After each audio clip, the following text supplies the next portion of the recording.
Welcome back to Relearning Relationships. It's me, Christian, and today I'm going to discuss the consequences of fatherlessness. This is a serious issue in society. In particular, I want to discuss what actually happens when there is a weak father or an absent father and its effects on sons and daughters. As you guys know, one thing I mention a lot on the channel is red flags. Whether you're a man or a woman watching, if you date someone and they come from a broken home, maybe there was divorce, there was abuse, there was neglect, and they haven't overcome that difficulty, that pain. They haven't learned how to meet their needs to communicate. They haven't learned how to become emotionally stable.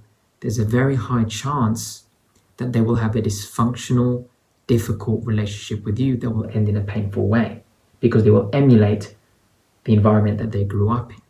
That's why it's a red flag. But we're going to see how these situations are actually created. Because remember, compassion comes from understanding. We all need that. So I found a very interesting article which comes from the website fathers.com, and the title is The Consequences of Fatherlessness. And I'm going to basically read through it, give it a breakdown, and of course I will have it linked down in the description so that you guys can follow along with me and read for yourselves. So it starts off and it says, as supported by the data below, children from fatherless homes are more likely to be poor, become involved in drug and alcohol abuse, drop out of school, and suffer from health and emotional problems. Boys are more likely to become involved in crime, and girls are more likely to become pregnant as teens. This is something that has gotten worse in the last few years. So, number one, poverty. Children in father-absent homes are almost 4 times more likely to be poor. In 2011, 12% of children in married couple families were living in poverty, compared to 44% of children in single mother-only families. In other words, the father checked out. And of course, there's different reasons for that. Perhaps he's a deadbeat, or the mother betrayed him, abused him, pushed him away, or kicked him out, and the guy left. Because obviously there are situations where a father wants to see his children, and the mother doesn't allow him to do so. It does happen. But you can already see the difference between the poverty line. Married families at 12%, and in mother-only families or single mother-only households, it jumps to 44% poverty. That's a big jump. Children living in female-headed families with no spouse that are present had a poverty rate of 47.6%, over 4 times the rate in married couple families. There's a chart here that explains that too, which you can also check. Now, what I find interesting about this section on poverty is when you remove the father from the family unit, you can see it all crumble, because the poverty rate goes from 12% to 40%. 44%. Now, why does this happen? Pretty simple. The father is the head of the home. He's the man of the house. And when he's gone, so goes the leadership, the authority, the discipline, the protection, the provision for the family. This leaves the children and the mother vulnerable, because that single mum, she can't do it all on her own. You see, when there is a mother and a father in the family, what happens? The mother can stay in a feminine role, nurture and care for the children, and do it in peace and harmony, because the father is out providing for the family, bringing in an income, and everything financially is taken care of. You see, there's a balance. But when the father is gone, now that single mum, she can't just play the role of the mother. She also has to play the father too. So she has to be a leader, a protector, a provider, and an authority figure. Guess what? She won't do a good job of it because she's not a man. It's not within her to do. She has to step out of her femininity to do so, which in turn harms her emotionally and mentally. Due to this stress and the extra effort she has to make, she can't keep up, which is why the poverty rate increases. And all of this, in conclusion, leads to the children growing up in those households to be severely emotionally damaged, traumatized by what they've seen, growing up seeing their mother struggle so much. And this can mess up their outlook on relationships, and overall, the very fact that their basic needs aren't met will cause them to struggle in many other areas in life as well. So now we get into number 2, drug and alcohol abuse. The US Department of Health and Human Services states that fatherless children are at a dramatically greater risk of drug and alcohol abuse. There is significant more drug use among children who do not live with their mother and father. How many of you know this to be true? Maybe you had a girlfriend and she grew up in a situation like that and you saw her live that out through her lifestyle. Or for the ladies watching, maybe it happened to an ex-boyfriend of yours. Or maybe it happened to you. I know in my case, I had an ex from 2017, 2018, and this was her, a perfect example of drug abuse, which is something that really turned me off when I came to find out. And it wasn't necessarily that she was fatherless. She did have her dad. However, during the first few years of her life when she was a little girl, probably from the ages of maybe 5 to 10, her father had cheated on her mother twice. And she told me this deeply hurt her. And she struggled to forgive him ever since. And there were many times when the father was out working, he wasn't at home, and when she really felt like she needed his presence and his love, he wasn't there. And due to what he had done to the mother and the fact that our parents had settled, this created a very tense environment for her at home. And what she told me was that she basically rebelled. She felt angry at what he had done, and she didn't trust him. So she started hanging around girls that were promiscuous. Obviously, she became that way too, which I also came to find out the hard way. And she did everything against her dad. See, her basic needs weren't met. She looked outwards for pleasure and lust to meet those needs. But it's just an empty hole that she was trying to fill, because what she needed was her father's love, but she was running from it. So what happened? She would go out partying, drinking, clubbing with her girlfriends. And one night she went out, and when she got back, she called me and she was like making a sniffling noise, like, right, with her nose. Me being all innocent, I said, "Oh, it sounds like you've got sick, maybe you got a bit of a flu or cold, you should take a rest." Little did I know, she was sniffing because she was doing cocaine the weekend she was out partying. However, she confessed it to me. I'll give her that. She was honest and she told me the truth, that she did cocaine and she was sorry. "Please don't leave me, Christian. I'll never do it again," kind of thing. Obviously, back then I didn't know any better. I was in limerence. I forgave her, but I never forgot, and I didn't trust her ever again. Obviously, that relationship didn't work out. I'll get into that another day. But the point is, in her case, she wasn't fatherless. Okay, her father was absent in a few key moments in her early years, right? Given the fact that he'd also cheated on the mother and he wasn't present, this caused her to look outwards, looking for drugs and alcohol and pleasure to meet her needs, which of course you never do. You just have to keep doing it over and over again on a loop, and it gets worse. So she would drink a lot, she would smoke, and of course she did cocaine. And this is what happens. And it's true.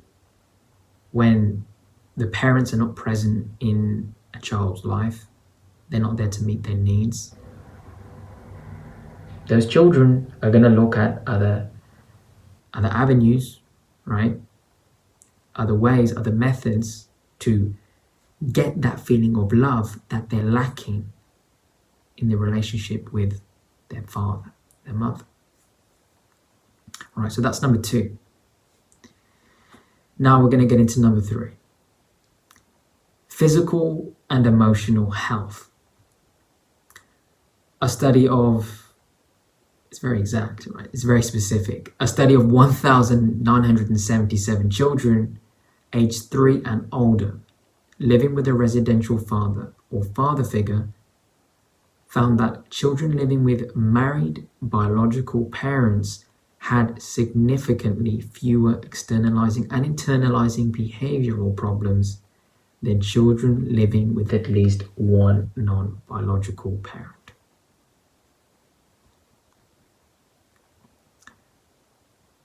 Children of single-parent homes are more than twice as likely to commit suicide. That's not a joking matter. One of my closest friends, back when we met at law school, years back, when we first became buddies, one summer, when I went back home, because I'm very close with my parents, I wanted to have him over. We're gonna have a cookout. He spent the weekend. He got to meet my family, my brother. It was nice. It was cool. And at the cookout, he told me later that evening, he was shocked to see me so close with my father, because he grew up in a home where his parents were neglectful towards him. On his birthday, they wouldn't even say happy birthday or give him a present. They pretty much didn't give him any love or attention. And this affected him emotionally, his ability to communicate. And he really struggled to feel accepted and loved by his friends and everybody else in his life. So let me explain this a little bit. So we were at the cookout, and obviously me and my dad are joking, talking. That's the relationship I have with him. I grew up with both my mother and my father, and to me, some of the best memories I have been with my dad, right? I love him. It's wonderful. And he was shocked at seeing that, because he didn't have that interaction. He didn't have that bond with his own father, right? His father didn't show him any love at all. And one thing I noticed was he's been with his girlfriend for about 5 years now.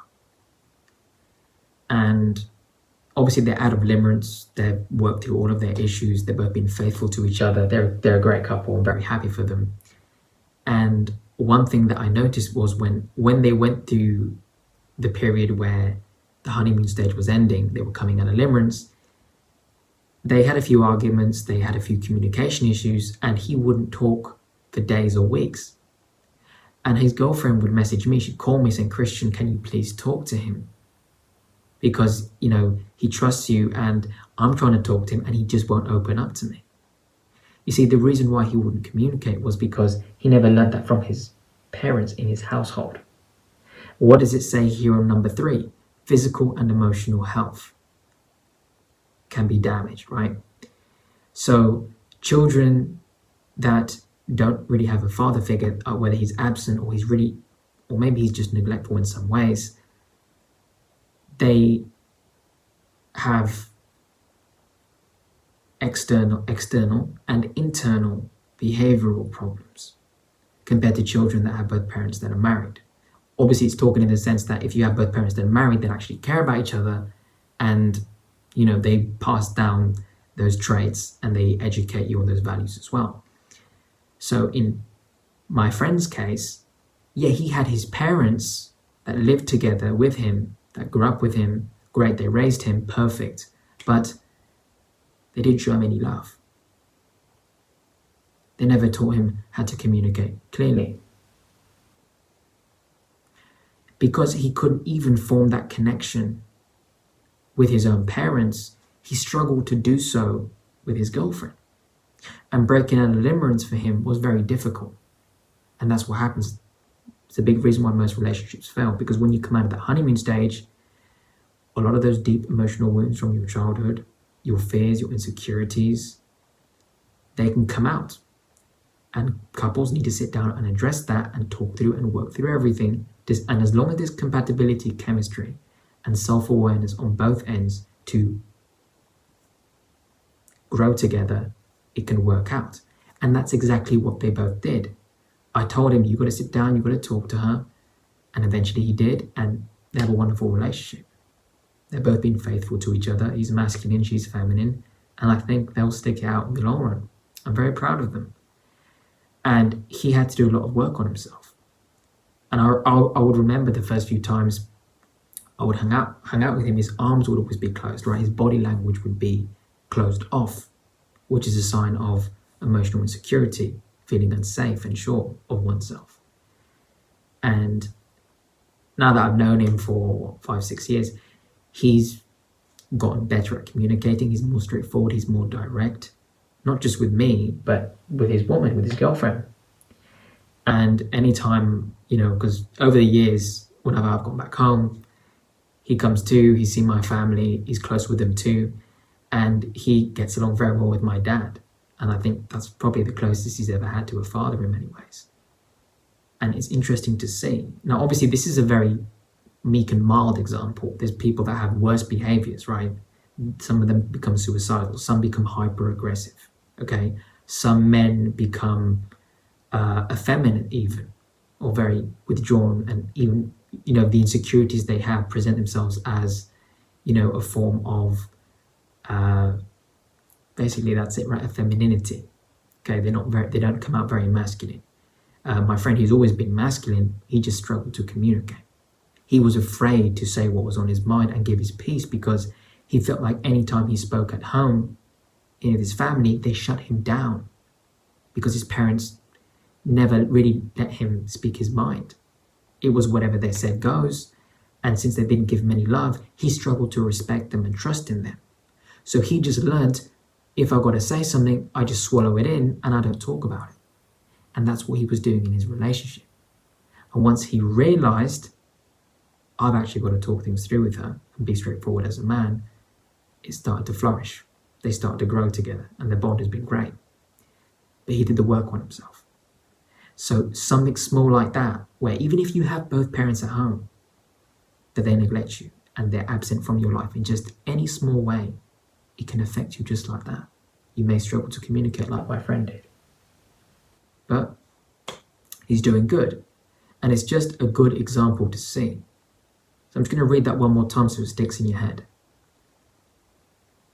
Okay, that study that was done on children aged 3 and older living with a residential father or father figure found that children living with married biological parents had significantly fewer externalizing and internalizing behavioral problems than children living with at least one non-biological parent.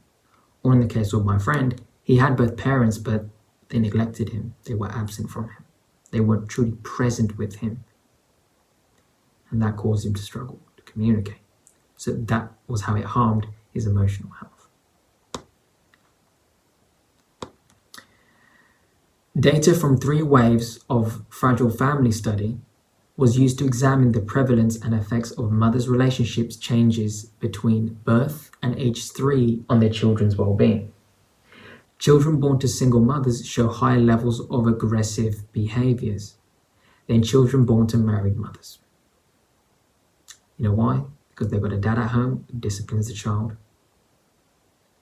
Because he actually has the authority, the child is going to look up and submit, know their place,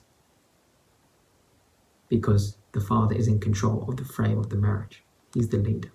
The mother looks up and respects him, so does the child. The masculine leads, the feminine follows. Right? So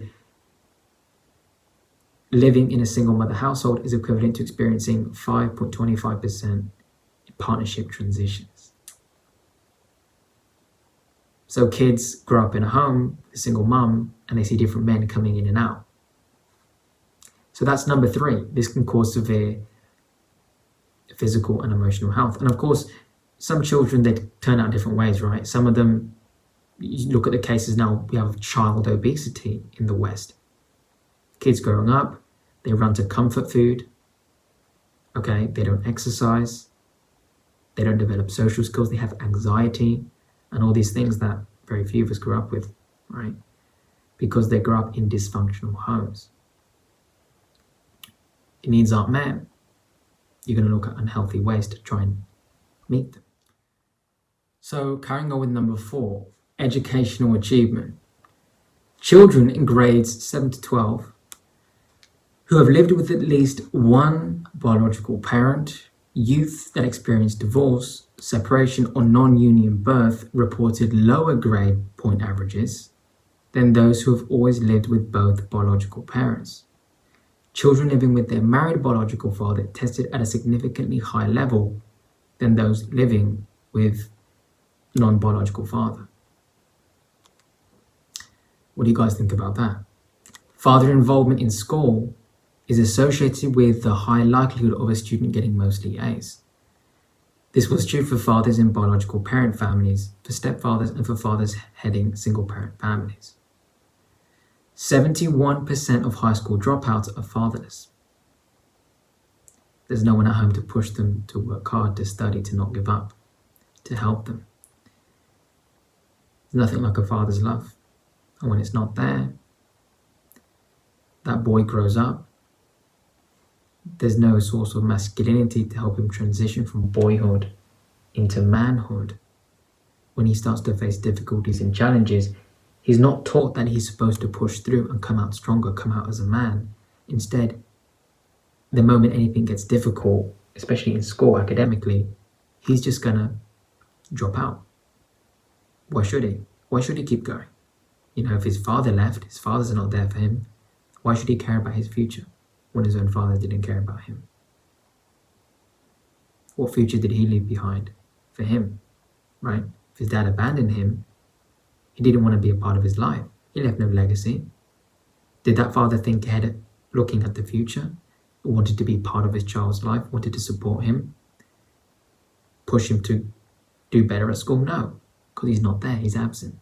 So that is a big reason why most high school dropouts are fatherless. There's no masculine role model to push them, to challenge them, right? To really build their masculinity. So they give up when things get hard. So they have more trouble academically, scoring poorly on tests of reading, mathematics, and thinking skills.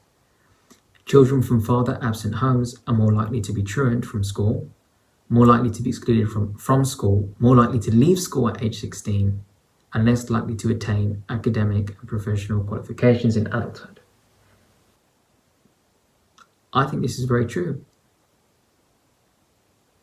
Growing up as a foreigner in Spain, I had to learn Spanish. It's my second language now. I'm bilingual. And having both my mother and my father at home, me and my brother, when we were kids, we were told to work hard, to study hard. We were pushed, we were pressured to get good grades at school. Now, if I'm being honest, I never really got good grades until my senior years, when I really had to, it was make or break. I needed to get good grades to get into law school, which is what I wanted to do back then, and I did. And my brother, he's going on his path, and he's flight school. He's soon to become a pilot. Very proud of him. But the point is that we had a father at home who made sure we didn't give up. I'm telling you, there were moments where I really wanted to, because I didn't like school. I hated it. And especially being foreign, a lot of the Spanish kids, they ostracized me. They didn't really want to be my friends. I was alone a lot of the times. So I didn't really even like going to school at all. I was withdrawn on myself. But as I got older, I started reading more, researching about people, learning, enjoying my own company.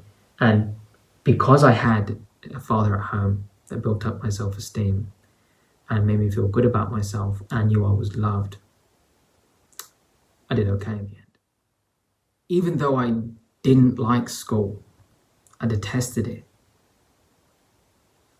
Because I grew up in a home where I had my father, I had my mother, I respect all of the sacrifices, all of the love they poured into me, the amazing childhood they gave me.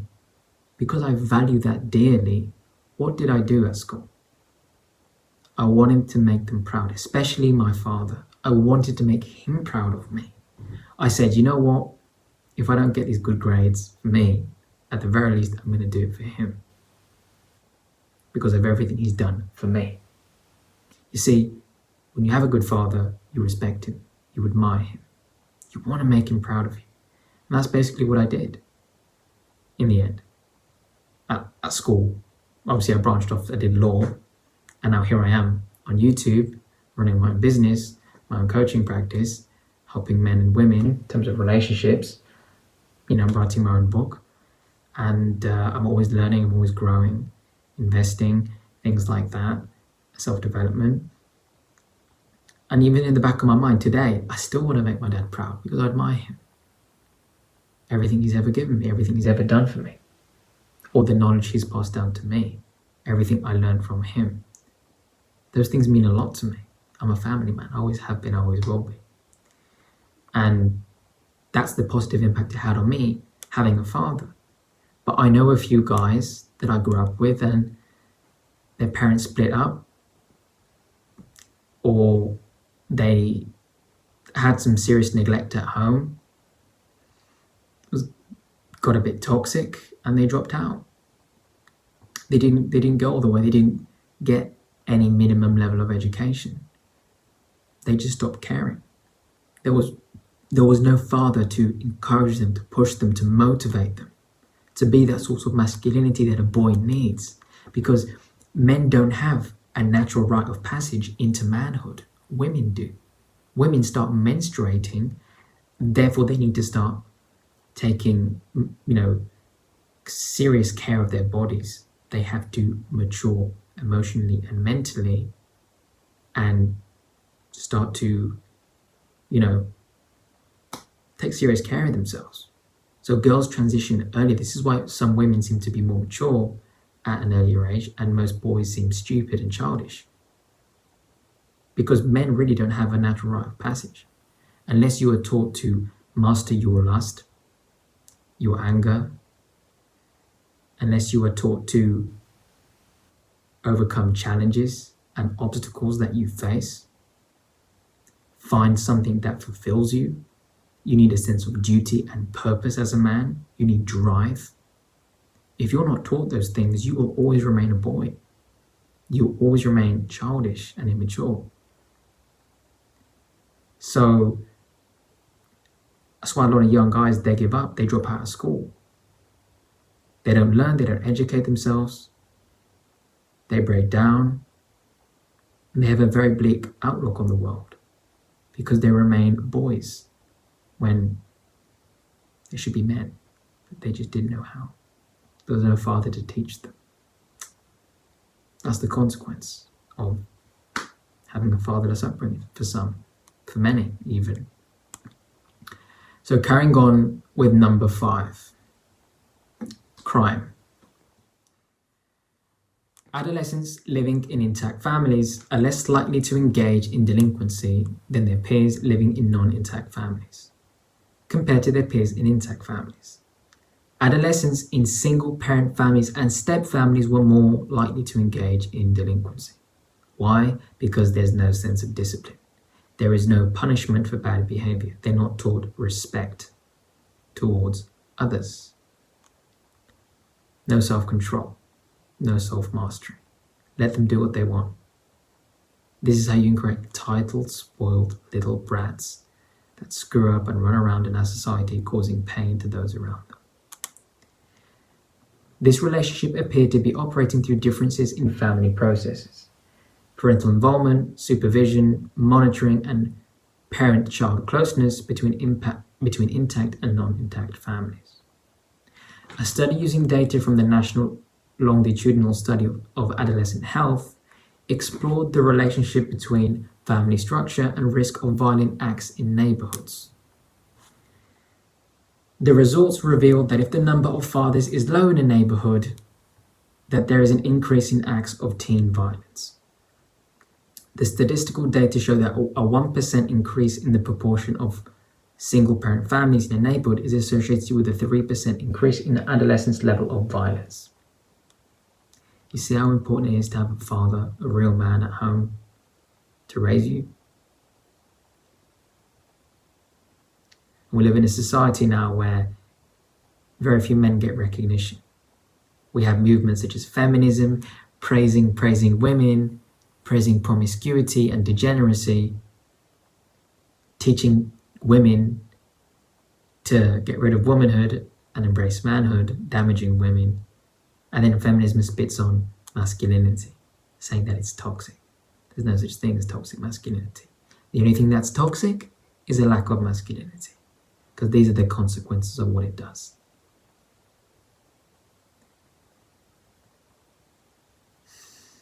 In other words, adolescents who live in neighborhoods with low proportions of single-parent families and who report high level of family integration commit less violence.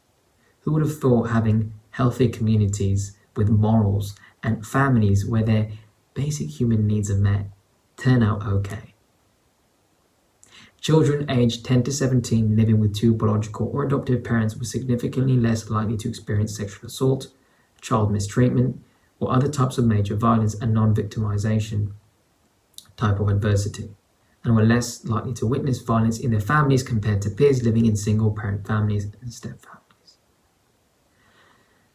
A study of 109 juvenile offenders indicated the family structure significantly predicts delinquency. But what does feminism do? Take women out the home, right? Take men out the home. Who raises the children? The state does. Whereas when you have a traditional family where mum's at home, which is what I had, dad's at work, family comes home, you do things together as a family, guess what? That child is raised on proper morals, proper values, they know how to operate in society, and if they're a boy, they turn out to be masculine, if they're a girl, they turn out to be feminine, okay? Mentally and emotionally stable. And guess what? By having a normal family structure, you don't become a delinquent. You don't become screwed up. You don't become aggressive. You learn to manage your feelings because you were disciplined as a child. You were taught respect and etiquette and compassion for others. But when children grow up and they don't have parents to teach them how to operate in society, how to treat others, how to behave, they spiral out of control. They act on emotion, on primal instinct and desire, which they should be taught to control and manage in their childhood years, through their adolescent years, into adulthood. People don't do that. You need strong families to create strong nations. It's that simple. Number 6, the last one, sexual activity and teen pregnancy. A study using a sample of 1,409 rural southern adolescents, 851 females and 558 males, aged 11 to 18, investigated the correlation between father absence and self-reported sexual activity. The results revealed that adolescents in father-absent homes were more likely to report being sexually active compared to adolescents living with their fathers. Being raised by a single mother raises the risk of teen pregnancy. And this is what we see. This is the ultimate consequence of not having a father figure. Boys don't learn how to be men, so they become lustful, they start sleeping around, becoming promiscuous, which increases the odds of that man being so focused on his sexual desires that he can become unfaithful. Same thing for women. Growing up in an environment where her basic needs aren't met, her father doesn't sit down and teach her to value herself, to be feminine. He doesn't teach her to, value her purity, to not sleep around with just any guy. She never learns from him what to look for in a man, how to trust in a man, because she never learned how to trust him to begin with. So what does she do? When her father neglects her, he's not absent. He's absent, right? He's, maybe he's at home, but he's always busy at work. He's always going away on business trips. That attention, that love she's looking for in her father isn't there. So if her self-esteem is low, what's going to happen? She's going to look at boys who will give her attention because she's pretty. And remember, those guys are lustful and horny. What happens? She starts to give her body to those different boys, thinking that she's going to feel love in return, when in reality they're just going to use it for sex, which is going to hurt her and damage her even more. But because she doesn't know any better, she will do the same thing over and over again until she eventually destroys her ability to pair bond, which increases the odds of her becoming unfaithful down the road, or at the very least, becoming pregnant as a teenager. This is what happens. You see, what are our human needs? Love and connection,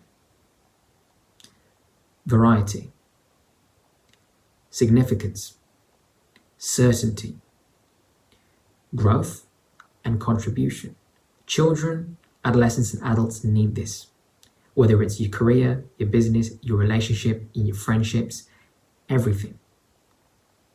So a son and a daughter need to feel loved by the father. They need to feel like they have variety with him. They do a whole assortment of activities to bond together with. They feel significant to their father. They feel appreciated by him. They feel certain in their connection with him that he's not going to abandon them, that they have a roof over their head, that they have food and water, okay? That they have a stable life, sense of certainty, safety and security, growth. They feel like as they get older, as they age, they mature. They feel more secure about themselves in the sense of their identity. Okay, because growth is one of our human needs, which is why when you're not learning anything, you're not improving, you stay the same, that's how you develop insecurities. That's how you become complacent. That's how you become miserable and unhappy, because there's no challenge. You're not adopting any new skills or any new information that can add value to your life, right? And contribution. You need to feel like you're giving back, like you have a sense of purpose and duty, and that you feel needed by others, by those around you. So children need to feel like they're contributing to their relationship with their parents, right? They need to feel like, wow, I'm needed by my father, I'm needed by my mother. They want me around. I'm important. All of our these 6 human needs matter. And if any one of them isn't met, children, because they don't know any better, because they're not taught by their caregivers, what will they do? They look through unhealthy coping mechanisms in a sad attempt to meet those needs. And one of those sad ways is through sexual activity. Young guys and young girls become promiscuous at an early age because they don't know any better. Obviously, men that we don't have a womb, we can't get pregnant, but women can. And that's dangerous.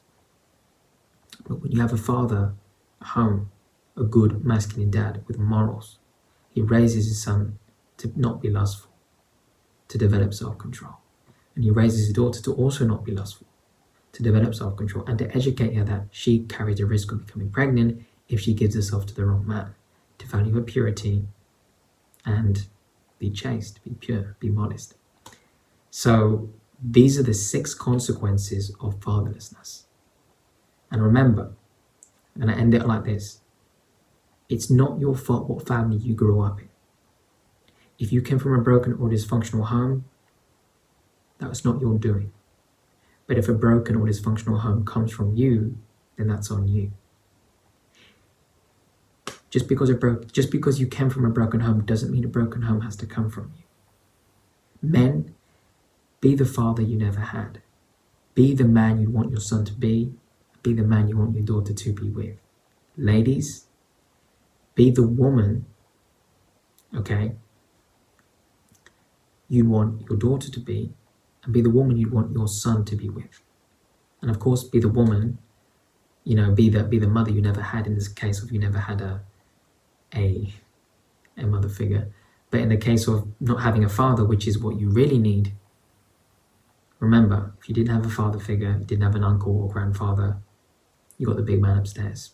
You got Jesus Christ, and God loves you more than anything else. The door's open, you just got to walk through it. Okay, for anyone who's struggling, who feels neglected, that's who you can run to. Because family is the most important thing. And it's necessary for a society to thrive, to have healthy communities. And when families break down, society breaks down with it, which is fortunately what we're seeing today in some way, shape or form. But we can turn that around, right? It's up to every person, every individual. And with that said, I want to know, guys, what are your thoughts on this? Read through the article yourself. And of course, if you'd like to, share this with anyone who that may benefit from it, feel free to send it to them. If you're a new subscriber, I encourage you to subscribe and hit the notification, and that way you can be notified anytime I upload a new video. For all my long-term subscribers, thank you all for the love and support. I appreciate it. And for anybody who wants to get in touch with me privately, whether it's book a coaching call or sharing something that you're going through, the email will be down in the description. With that said, hope you all have a great day, and I'll see you guys in the next one.